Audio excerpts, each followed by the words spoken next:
আরব দুনিয়ার সংঘাত যত বাড়ছে ততই প্রভাব পড়ছে বিশ্বের অন্য দেশগুলির ওপর। জ্বালানি সংকট তীব্র হচ্ছে ভারতে। যদিও কেন্দ্র ইতিমধ্যেই জানিয়েছে 5ই মার্চের পর থেকে দেশে এলপিজি উৎপাদন 30% বাড়ানো হয়েছে। অযথা উদ্বিগ্ন না হওয়ার বার্তা দিয়েছে কেন্দ্র।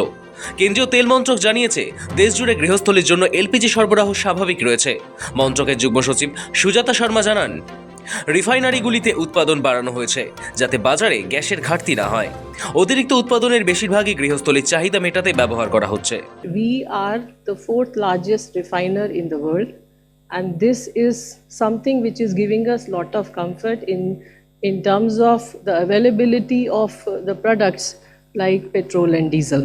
We have Ministry of Petroleum and Natural Gas has issued order under Essential Commodities Act, which has directed all the refineries to maximize the production of LPG, and as a result of that the production has increased. We have a very vast network of retail outlets. Almost 1 lakh retail outlets are operating in the country, and majority of these are with public sector oil marketing companies, and no dry out has been reported on any of these retail outlets. কিন্তু দেশের বিভিন্ন প্রান্তে কলকাতা, বেঙ্গালুরু, মুম্বাই এবং পুনে সহ বেশ কয়েকটি শহরে রেস্তোরাঁ এবং ছোট খাবারের দোকানগুলি জানিয়েছে বাণিজ্যিক এলপিজি সিলিন্ডারের অস্থায়ী ঘাটতির কারণে তাদের ব্যবসা বন্ধ হওয়ার আশঙ্কা তৈরি হয়েছে। এই পরিস্থিতিতে সরকার এলপিজি বুকিংয়ের ব্যবধান বাড়ানোর সিদ্ধান্ত নিয়েছে। সম্প্রতি কেন্দ্রীয় পেট্রোলিয়াম মন্ত্রী হরদীপ সিং পুরী সংসদে জানিয়েছেন, শহরাঞ্চলে গ্যাস বুকিংয়ের ন্যূনতম ব্যবধান 21 দিন থেকে বাড়িয়ে 25 দিন করা হয়েছে। গ্রামাঞ্চল ও দুর্গম এলাকায় এই ব্যবধান 25 দিন থেকে বাড়িয়ে 45 দিন করা হয়েছে। প্রথমে বলা হয়েছিল একটি সিলিন্ডার বুক করার 21 দিন পর দ্বিতীয় সিলিন্ডার বুক করা যাবে। তার কিছুদিনের মধ্যেই ব্যবধান বাড়িয়ে 25 দিন করা হয়।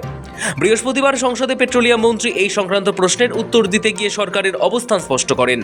গ্যাসের কালোবাজারি ঠেকাতেই বুকিংয়ের নিয়মে এই পরিবর্তন আনা হয়েছে বলে দাবি কেন্দ্রের। লোকসভায় মন্ত্রী জানিয়েছেন, দেশে পেট্রোল, ডিজেল, কেরোসিনের অভাব নেই, পর্যাপ্ত গ্যাসও মজুদ রয়েছে। জ্বালানি নিয়ে আতঙ্কিত হওয়ার কোনো কারণ নেই। ভারত মোট চাহিদার প্রায় 60% এলপিজি আমদানি করে। তার অধিকাংশই আসে ইরান সংলগ্ন হরমুজ প্রণালী দিয়ে। ওই রুটে পরিবহন থমকে যাওয়ায় এলপিজির যোগান কমেছে। তবে তাতে চিন্তার কোনো কারণ নেই বলেই দাবি করেছেন পুরী। দেশের পেট্রোলিয়াম মন্ত্রী বলছেন, দেশে পর্যাপ্ত জ্বালানি মজুদ রয়েছে। There is no shortage of petrol, diesel, kerosene, ATF or fuel oil. The availability of petrol, diesel, aviation, turbine fuel, kerosene and fuel oil is fully assured. Retail outlets across the country are stocked and supply chains for these products are functioning normally. কিন্তু আম জনতার ভোগান্তি বাড়ছেই, অথচ একজন সাধারণ গ্রাহকের বছরে 215 KG gas পাওয়ার অধিকার রয়েছে। সেক্ষেত্রে তিনি বছরে সর্বাধিক 15টি সিলিন্ডার পেতে পারেন। এখানে প্রশ্ন, কিন্তু 25 দিন এবং 45 দিনের এই নতুন নিয়ম চালু থাকলে গ্রাহকের সেই অধিকার রক্ষা করা যাবে? সব মিলিয়ে হাহাকার গোটা দেশ জুড়ে। এসবের মাঝেই পরিস্থিতি কিছুটা স্বস্তিদায়ক হয়েছে যখন ইরান 2টি ভারতীয় পণ্যবাহী এলপিজি ট্যাঙ্কারকে হরমুজ প্রণালী পার হওয়ার অনুমতি দেয়। প্রধানমন্ত্রী নরেন্দ্র মোদী এবং ইরানের প্রেসিডেন্ট মাসুদ পেজেশকিয়ানের মধ্যে আলোচনার পর এই সিদ্ধান্ত নেওয়া হয় বলে জানা গিয়েছে। এদিকে এলপিজি ঘাটতির অভিযোগ তুলে বিরোধী সাংসদেরা সংসদ চত্বরে বিক্ষোভও দেখিয়েছেন। তবে কেন্দ্র জানিয়েছে পরিস্থিতি সামাল দিতে একাধিক পদক্ষেপ নেওয়া হয়েছে। নতুন নির্দেশিকা অনুযায়ী গ্যাস সরবরাহকে 4টি অগ্রাধিকার বিভাগে ভাগ করা হয়েছে। গৃহস্থলীর পাইপ গ্যাস, পরিবহনে ব্যবহৃত সিএনজি, এলপিজি উৎপাদন ইউনিট এবং পাইপলাইন পরিষেবা। এই জরুরি ক্ষেত্রগুলোকে আগের 6 মাসের মধ্যে গড় চাহিদার 100% গ্যাস দেওয়া হবে।